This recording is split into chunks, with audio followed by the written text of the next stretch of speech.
Hey everybody, welcome to a Moment of Clarity. How you doing out there? Hope it's all going well. Got a lot of important stories for you. I don't know why, but I'm noticing that just something about the angles of this shot makes me look gigantic. It's like you don't something. It's some sort of trick on the eye. If you have a slanted ceiling, then I look like Andre the Giant or something. I don't know what's happening, but it's weirding me out. But anyway, I got another clip from RFK Jr., which is I am just loving how the DNC is terrified. They are flipping the hell out because they don't know what to do about RFK Jr. He's already polling at 20%. He's been running for like 2 weeks against a sitting president, and he's already got 20% of the vote.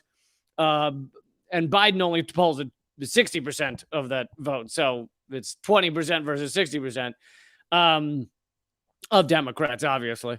But anyway, so I got another clip showing why he is terrifying the DNC in so many levels. Everybody wants to make it just about vaccines. It's about a lot more than that. And so I want to show you that. I also want to show you some more war porn coming from 60 Minutes, telling you that war equals peace, that killing equals peace. That's the new, they're really just straight out of a Huxley novel. This is insanity, what gets pushed out of our mainstream media. Supreme Court has decided to redefine the word water because, a lot of us were having trouble figuring out what water means.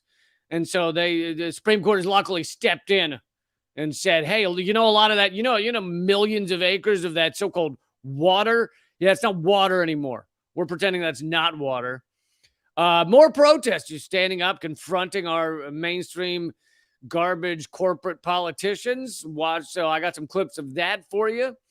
A lot of important stuff coming this episode. So please hit subscribe, hit thumbs up, hit the little bell icon if you're over at Rumble, where I hope you are. Click the follow. I'm getting close to 50,000 subscribers there, which ain't bad for having not started that channel that long ago. So please join me over there and help me not be the most censored comedian in America. As much as I enjoy telling you that is the truth, I would love to one day have that not be the truth. That would be wonderful. So please, help in all of those ways. But yeah, let's get into it. Let's go. Let's just do it. Well, I don't know why you're stalling, everybody. Will you stop stalling and let me just get to the first story? For God's sakes, people. Okay. Oh, and by the way, I know Friday is normally, I started it several weeks ago. Friday is normally the watch the mainstream media with me and tear it apart day. And I could give you some really important excuse as to why we're not doing that today, or I could just tell you the truth that I forgot. I forgot that today was the day that I just play mainstream media and you and I tear it apart together. But that's okay. Maybe I'll do it tomorrow or something. Anyway, I got a bunch of crazy important stories, and I don't think you're going to not want to see that. So, all right. RFK Jr., there's so many third rails. This guy, I didn't know. I thought there was like a single third rail. This guy has grabbed every third rail you can think of. And that's what I love about him. That's what I'm loving. And it doesn't mean I agree with everything the dude has ever said, okay? But I am still loving watching the DNC shitite themselves over this. They are freaking out. You already see it in the mainstream media reporting. You already see it in that people on YouTube are getting suppressed and canceled. I saw someone the other day say that their channel had been deleted and they're not sure. YouTube doesn't even tell them why. It just says, hey, we just found your coverage to be deletion worthy. And so they deleted the channel, and the person thinks that it's because they've been airing a lot of RFK Jr. segments. So someone else very well known, Kim Iverson, did an interview with RFK and immediately got a strike that wouldn't allow her to upload videos for like a week or something. So they're already doing what they can. Now, I don't agree with every word he says. For example, RFK Jr. has also said that the CIA has a lot of really good, hardworking folks in it, and they should be proud of their work. Like basically saying the CIA nowadays has a lot of really good people in it. And what? Not so much. Not so much. So It's not about agreeing with every word. It's about what he's saying that is not allowable on your mainstream airwaves, not allowable by anyone who thinks they will win the presidency as a Democrat. And that's what I'm enjoying as he says these things, and watching the DNC shit themselves. That is always a good time. So anyway, here's one clip. It's 2 minutes long. I might skip a little. I might skip a little in the middle, but and he's addressing factory farming, which is torture farming, which is not allowable. I mean, honestly, how often do you hear about that in your mainstream media? How often do you turn on CNN and hear a single word?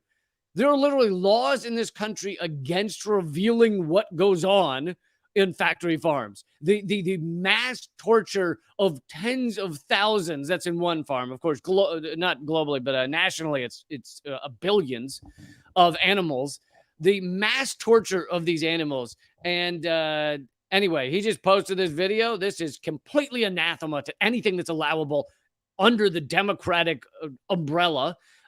Republican too, but I guess people are more shocked when it's Democrats. To go after these big ag companies in any way, ever even talk about them. I mean, honestly, you won't even hear a politician talk about it. At least on like big oil, Democrats give some kind of bullshit that isn't even true about caring about ending big oil or decreasing it or whatever. They don't even mention this stuff. So, I mean, it's important to just hear it mentioned. But anyway, so this is just a, random run-of-the-mill video he uploaded. Shirley Troubadour asked a question about why Gates and China are being allowed to buy up all the farmland in our country. And I'm going to tell you something that I had an experience with.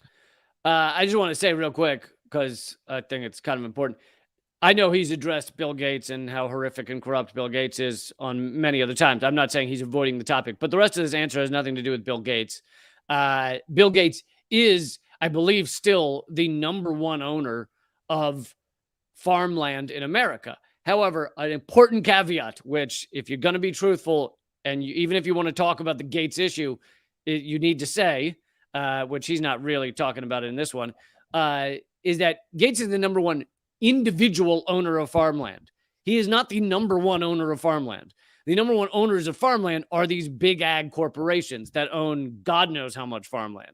So, yes, Gates is, like, people need to address that. They should sit and have discussions on why does Bill Gates feel the need to be the number one individual owner of farmland, like personal owner of farmland in the country. What is going on there? Definitely have that debate. It needs to be talked about. But let's not, lie and I'm not saying he is. He's not discussing this in this video. But let's not lie about it and say he's the number one owner, including corporations. Gates is nowhere near the biggest owner of farmland if you include these corporate entities. Anyway, important point to be made. So let's keep going. I spent many years, about 20 years, suing the factory farms, the big hog farms, and the big chicken producers like Tyson and Bo Pilgrim and Frank Perdue. But Smithfield Foods was the biggest pork producer. And Smithfield came into the state of North Carolina, and they built a slaughterhouse that could process 30,000 pigs a day. He kind of goes back and forth between, and I'm not faulting him for this, but he kind of goes back and forth between the legal term that they use, which is bullshit, where they say we produce this many pigs a day. It is killing. He kind of said both there. He goes kill, produce. They will say, oh, we can produce this many pigs a day. We can process this many pigs a day. Process means kill, but kill in these horrific ways where the pig has been raised its entire life in a tiny pen. It doesn't even have room to turn around in. It's injected in all kinds of hormones and antibiotics just so it can survive the horror show that is its utter existence in these pens. And then they execute them. And in many of them, I don't know if it's the type he's talking about, they're able to execute tens of thousands at a time by vaporizing them or not vaporizing the term, but using heated vapor to basically cook them alive. There's just tens of thousands of pigs, which apparently have a higher emotional intelligence than humans, they believe, or equivalent to humans. And they cook them alive. They pump in heated air until the pigs die of boiling. And then they go in the following morning after they've cooked almost all of them alive, and they find the ones that have survived and they shoot them in the head. So that, now I don't know if that's the kind he's talking about, but still, you get the point. The mass horrific slaughter, torturing of these animals. And of course, the legal term is process. We process the animals. It's just a little process we do, like Jeffrey Dahmer processed those other people, It was just, he just processed them. And then they had a partner named Wendell Murphy, who was in the state Senate, and he passed 28 laws in the North Carolina State Senate making it illegal to sue a factory farm. And they dropped, he left and went into partnership with Smithfield, created a way to raise pigs that would instead of raising them on farms, to raise them in warehouses called Murphy 1100s. Just another terminology thing. By raising, which he's using the terms that they use in court because he was a lawyer, and the terms that Smithfield uses, it's raising in the sense they have them in a cage and they technically grow, but raising sounds like you're caring for them. There's zero caring for these animals in any way, and they use the term. I mean, imagine if you stole a child from the hospital and put them in a cage that wasn't large enough for them to turn around in, and just had them there growing and never let them out of the cage. Would you call that raising a child? So a lot of this is these euphemisms that these companies use. But anyway. And come on farms to raise them in warehouses called Murphy 1100s. And they dropped the price of pork from 60 cents a pound to 2 cents a pound. So did you follow that?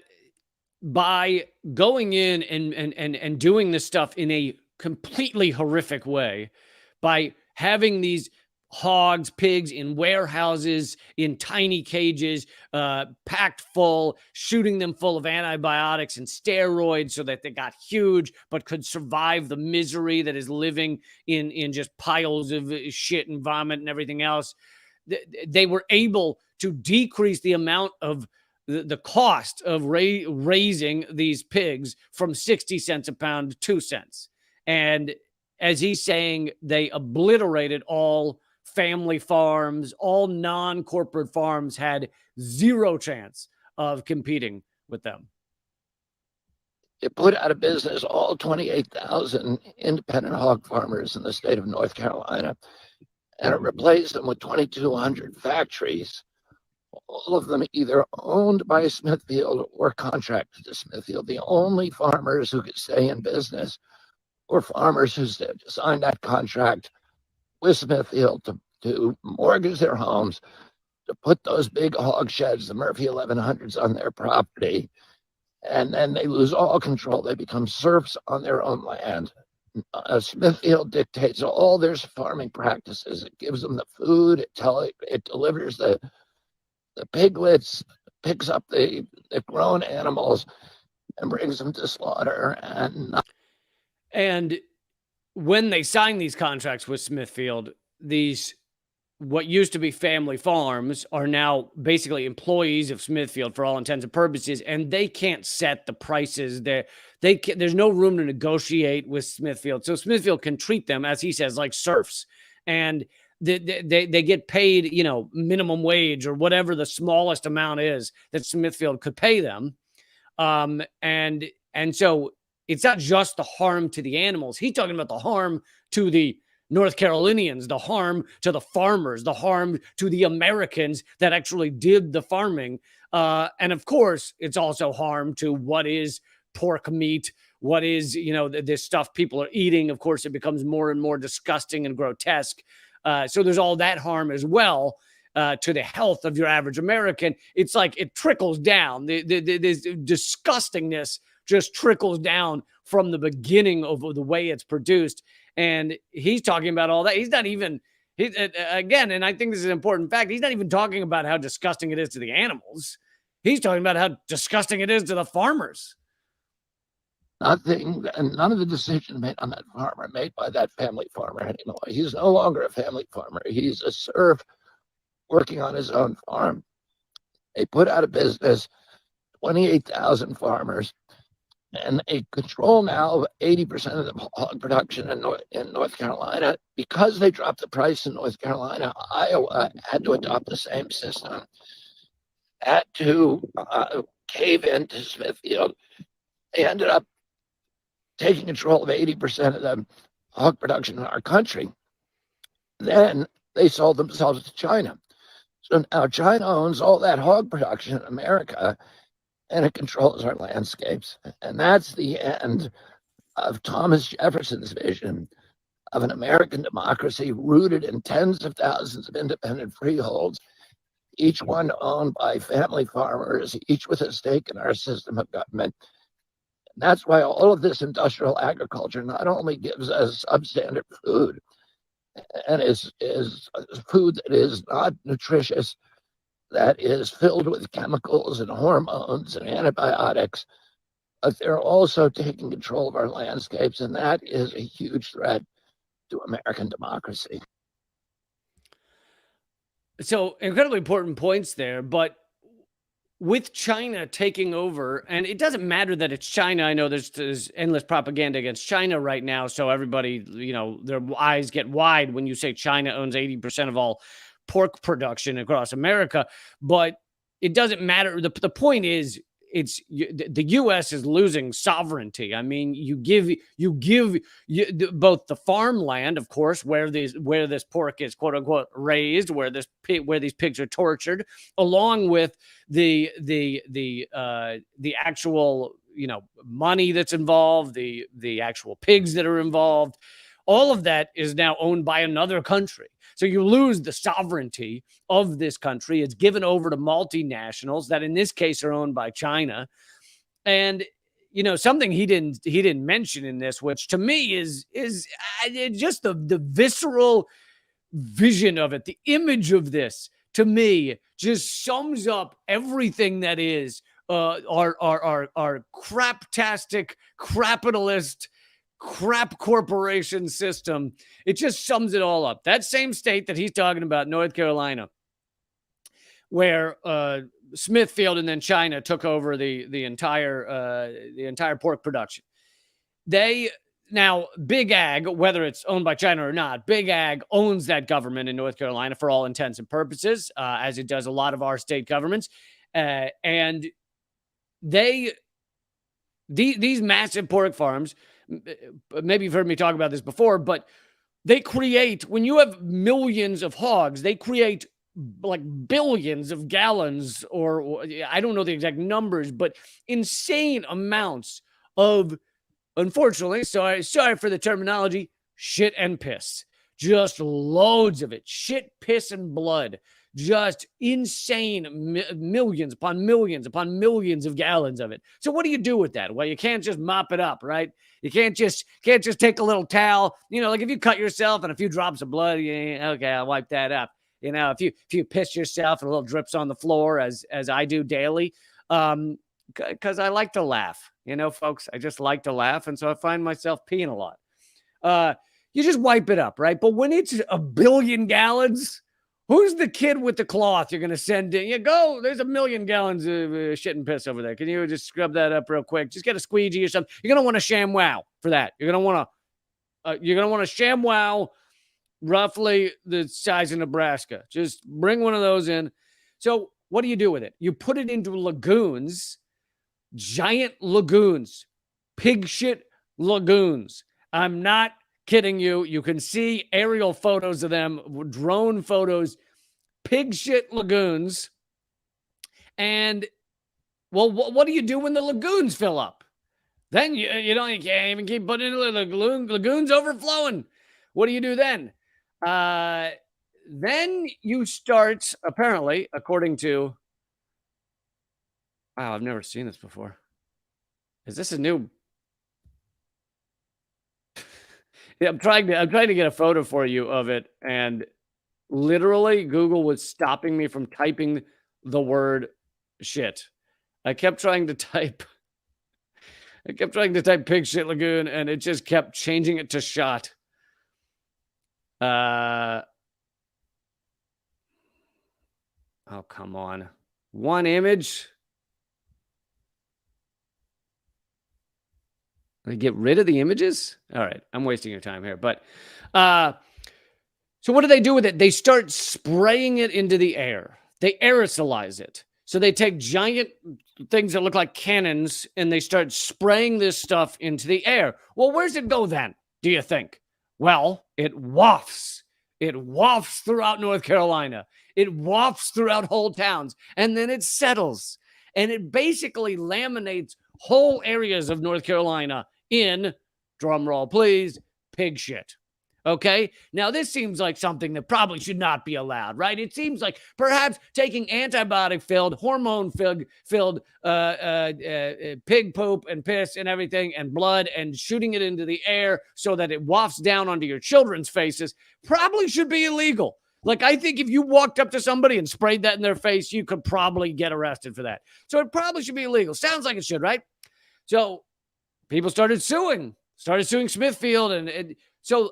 But the legislature in North Carolina that basically are employees of Smithfield, they ran in there and passed a law saying it's legal to laminate towns in North Carolina in vomitous waste. Vomitous fecal matter waste. Totally legal. Go for it. Thumbs up. Yay, America. And now that's owned by China. So whether you like China or not, China, the money is coming from China to laminate American towns in pig fecal matter. And apparently this can never be discussed on your mainstream airwaves, can never be talked about, can never be, your politicians aren't dealing with it. As much as they love to propaganda against China, China, you'll never see them mention this because Big Ag owns our government. So all of that was a way to get back to the point that RFK Jr., despite the fact that, as I've already said, I disagree with some certain things he says, but a lot of what he says is the stuff you cannot say if you're running for president. You cannot say if you're on mainstream media. You cannot say, apparently you can't even say it on a lot of YouTube channels or they will delete your YouTube channel. So who knows? I don't know whether this will get me deleted, but these are all third rails for our political system to talk about these kind of issues. Another one, which I don't have the clip right now, but another one that he has talked about, I played a little bit of it before, but I have a kind of a new update on it, but he has talked about in interviews, essentially, although he plays with the terminology a little, but essentially the CIA killed his uncle, JFK Jr. So JFK murdered, as you know, assassinated. I hope so. I hope some of you know that. And, you know, I've done extensive segments on how it was the CIA that did it. And the main book that I went to as the source, the best source that I've read, is the book JFK and the Unspeakable. It is amazing the amount of information that book pulls together to show what happened with the execution of JFK. And RFK Jr., in just an interview I heard the other day, said that the best book for this, to find out what happened to his uncle, is JFK and the Unspeakable. So there you go. He has admitted that, which also can't be admitted in the mainstream in any way. He is talking about factory farming. And that's something like even the people you consider out on the fringes are not really talking about factory farming, industrial farming, the horror show that it is. Environmentally, it's a horror show as well. It just destroys our landscapes, destroys our air, uses all of our water. You want to see, let's see if I can pull it up real quick. You want to see the amount of water that So there's a fight over Colorado River right now, right? There's droughts going on in Arizona and Colorado, and California, and so they're fighting over who gets the most water from the Colorado River. And here is where most of that water goes, which it's again essentially never talked about. The debate over the drought talked about a lot, right? It's going through the courts, all that shit. But this aspect of it almost never talked about.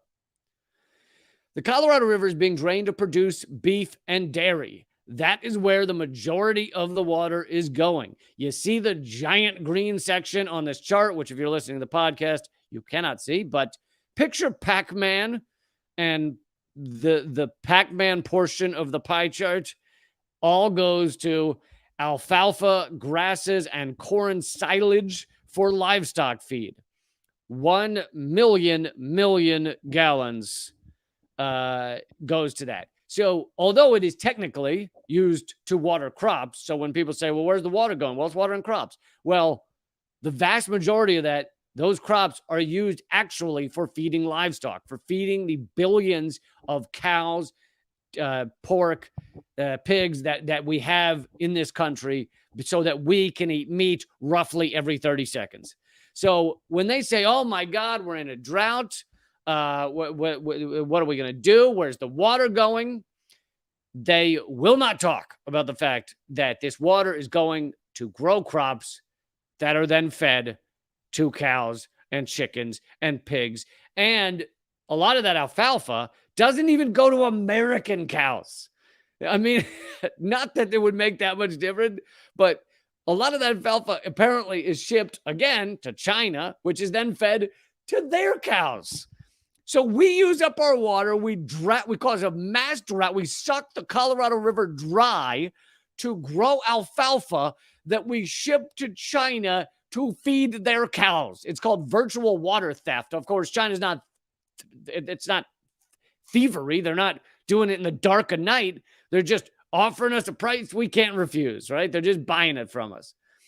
So this is another aspect of factory farming, of meat production that can't be talked about, won't be talked about. Let's see. I might have one more. Well, this helps clarify it a little bit. Where the Colorado River water goes.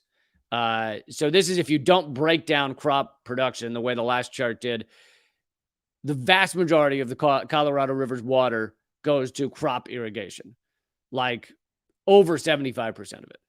And of that 75%, you then have, what was that last chart? 60% probably going to, maybe even more than 60%, 65% going to the crops that feed the livestock so that we can have bacon on our hamburgers, on our chicken patties. All right. I'm going to move on to another story now, but the DNC is losing their minds. They're trying to find ways to suppress and stop RFK Jr. from running, which I like him just for that. Even if he weren't saying a lot of things I agree with, I like just the fact that the DNC is losing their goddamn minds because they're going to rig. They will, and you mark my word, it will all happen again. They will find the media is doing their bit. They're doing their part. They're trying their best to either a combination of ignore and attack him. They're doing their best, but if he continues to rise in the polls, then we'll see the same type of rigging that went on against Bernie Sanders. And then, of course, there's the nuclear option at the very end where they've put into the DNC's bylaws that they can eliminate anyone. I don't mean kill, but, maybe that's on that's on the chart of ideas.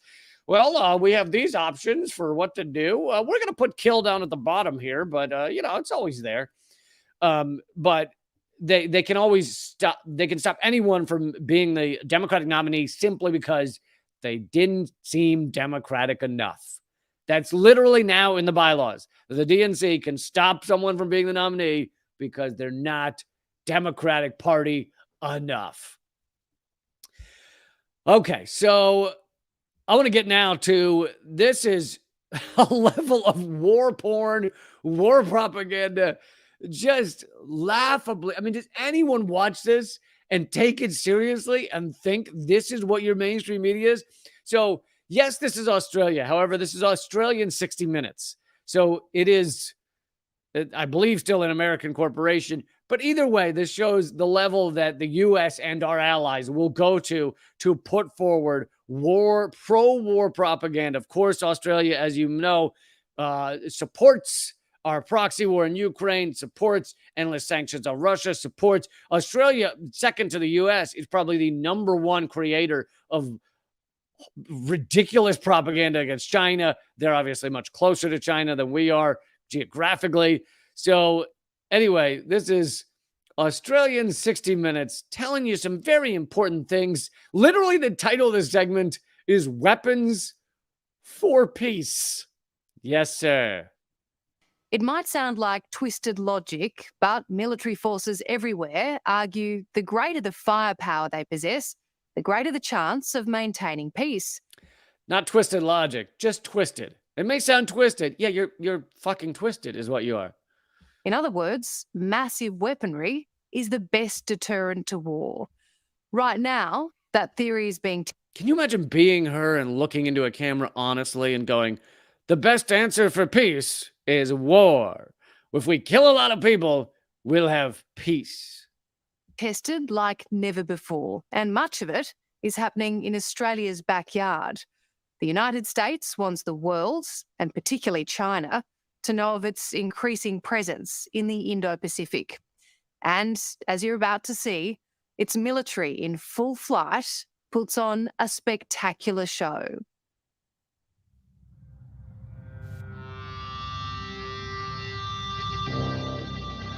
Now, literally, so for those of you listening to the podcast,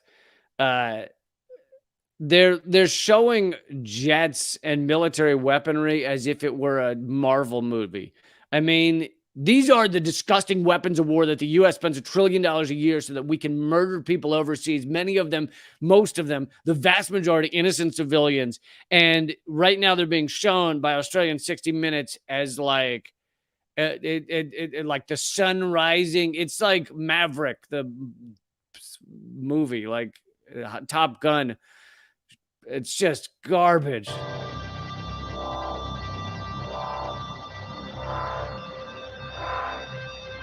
Weapons for peace. Let's remember that the weapons for peace they're talking about are coming from the largest mass murderer that this world has seen since World War II. I mean, that, like, literally, that's who's producing these weaponry, and Australia, our ally, is working with us to continue that mass murder on, to make sure our mass murder that is in the millions, right? The estimates from the Cost of War Project, Brown University, is 6 million people have been killed by the U.S. global war on terror just in the past 20 years. So that's 6 million people just in the past 20 years. And here is 60 Minutes saying, look at our awesome weaponry of peace.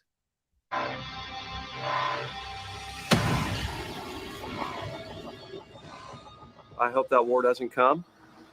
But if it comes, we're going to do our part.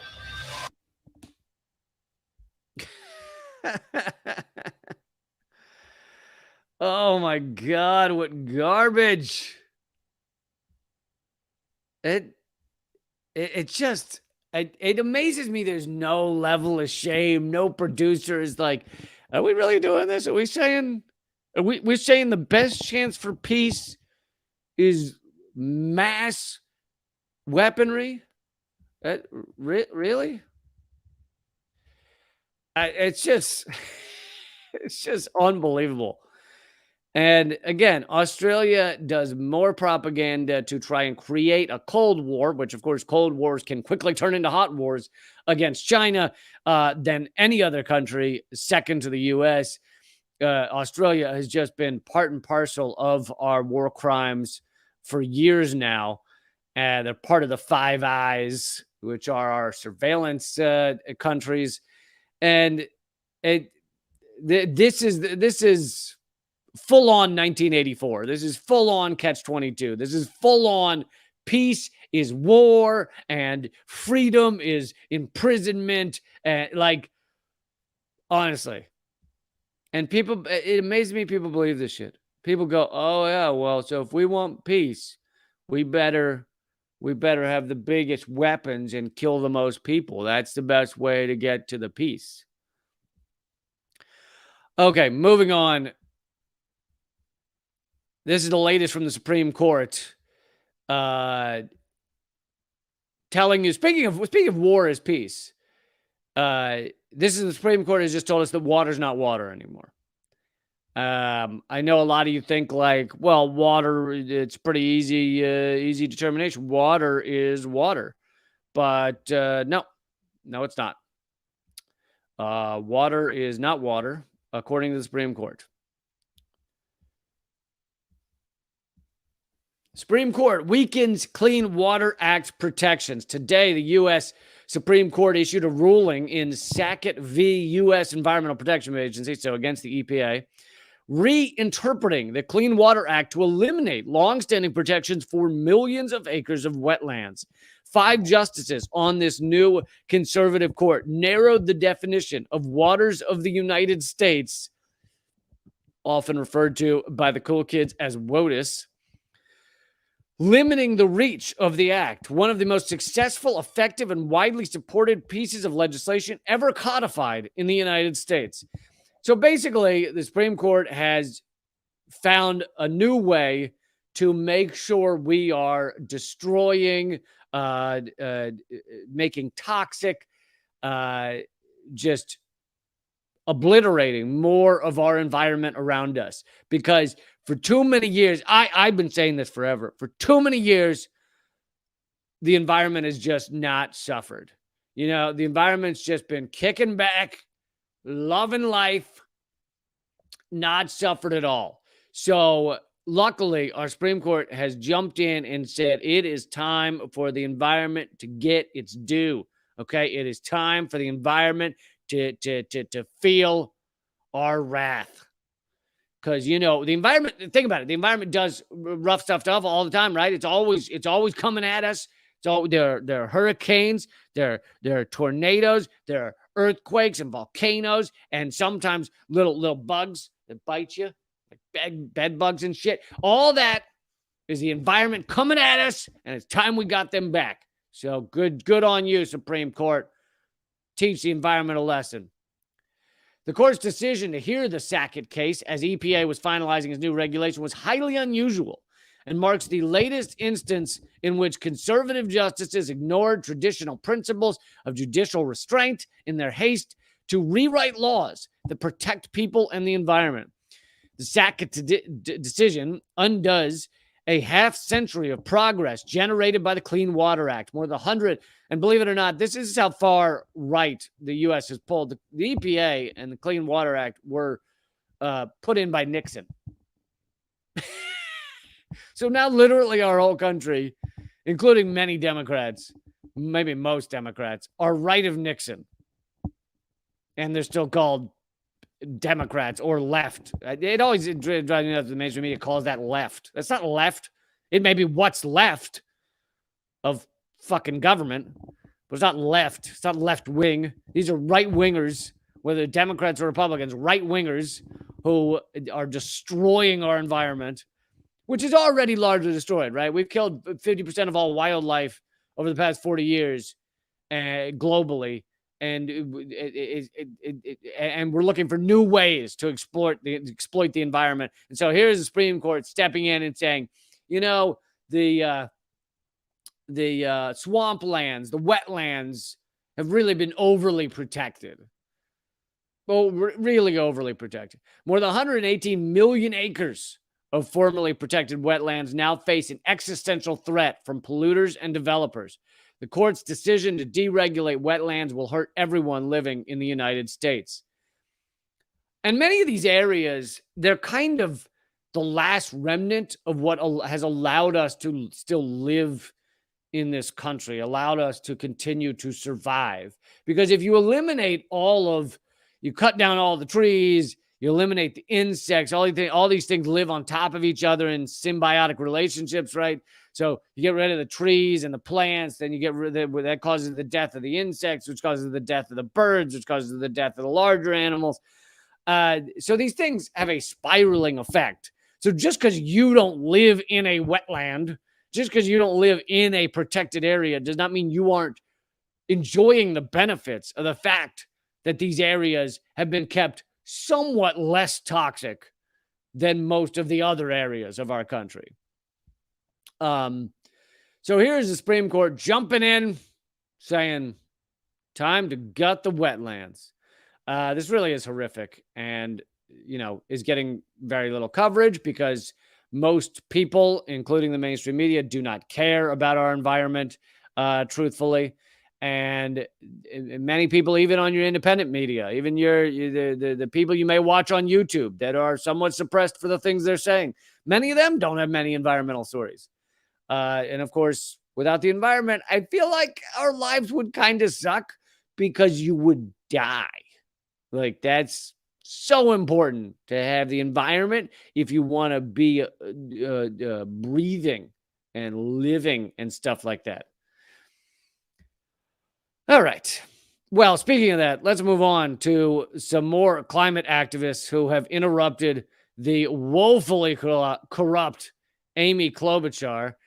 This is as the Biden administration, along with Klobuchar, she's been a big part of it, have just approved or moved forward the Mountain Valley Pipeline, yet another massive pipeline to exploit fossil fuels to continue to destroy this planet.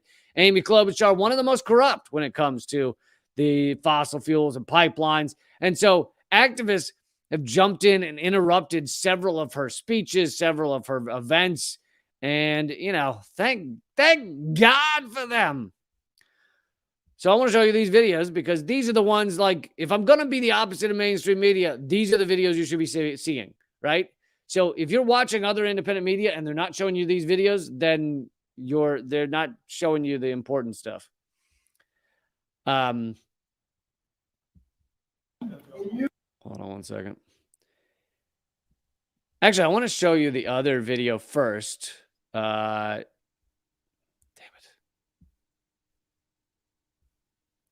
Why do they fucking shit?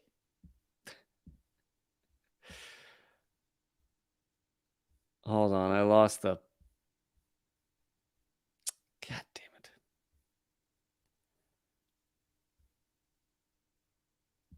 All right, so I want to show you two videos. I'll show you this one first, and hopefully I can find the other one. So in this time, this was from 2 weeks ago.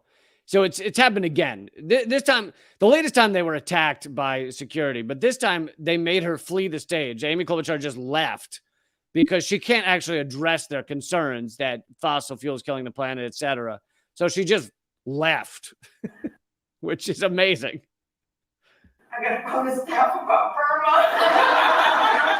That was like bad. Here they come out with the posters.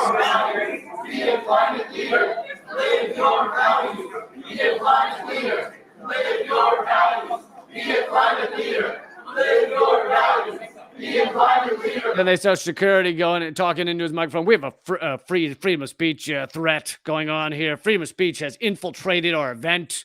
Not sure what you want to do. Should I take him out? Ready to take him out. So security's not sure what to do. Amy Klobuchar doesn't know what to do because she's got to sit there as she endorses this kind of garbage, as she endorses fossil fuels, endorses pipelines, endorses climate destruction. She's got to just sit up there and be like, boo, D, hurt, eh.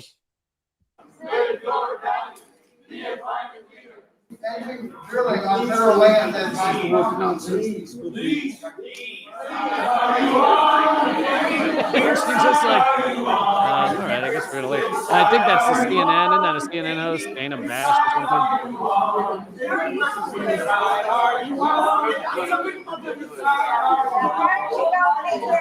They just leave. But that's not even the more recent video, so I want to find that one for you as well. They did it to her again. Let's see. Oh, that's them going after John Podesta. I haven't actually seen that video. Maybe I'll play that in a second. Okay, here's the more recent one, where they get, this time she was more ready, apparently, because she knew that she might be forced to leave the stage again. And this time she gets, they basically just attack these protesters.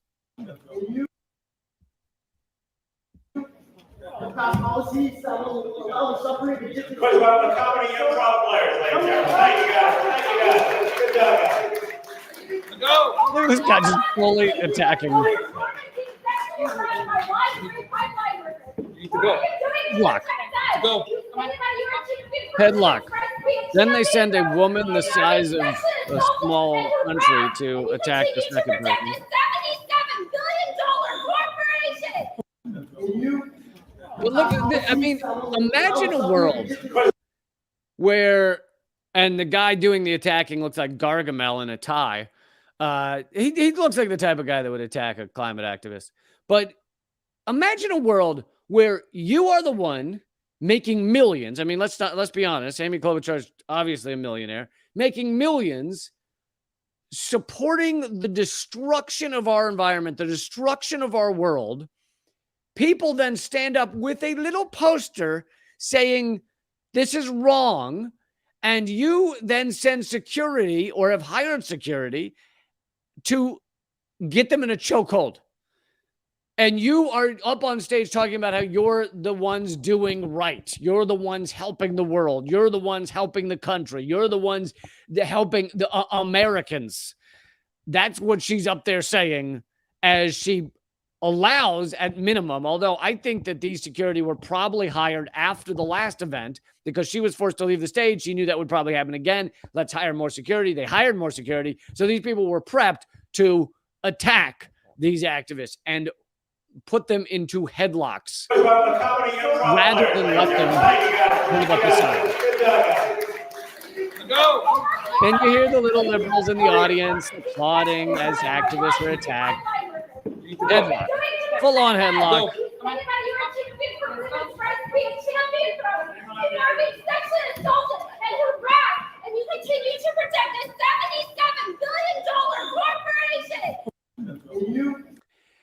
So that's Amy Klobuchar for you, but obviously it's not that I give a flying shit about Amy Klobuchar, but this represents all of the Democratic Party. This is what they stand for, as well as the Republican Party, obviously. But the difference is the Republican Party says, oh yeah, we want to exploit all fossil fuels and we don't care what happens to the environment. Whereas Democrats say, we care about the environment. We care about you. We care about your children and your grandchildren. No, they don't. Not at all. Not at all. Not one bit. 0%.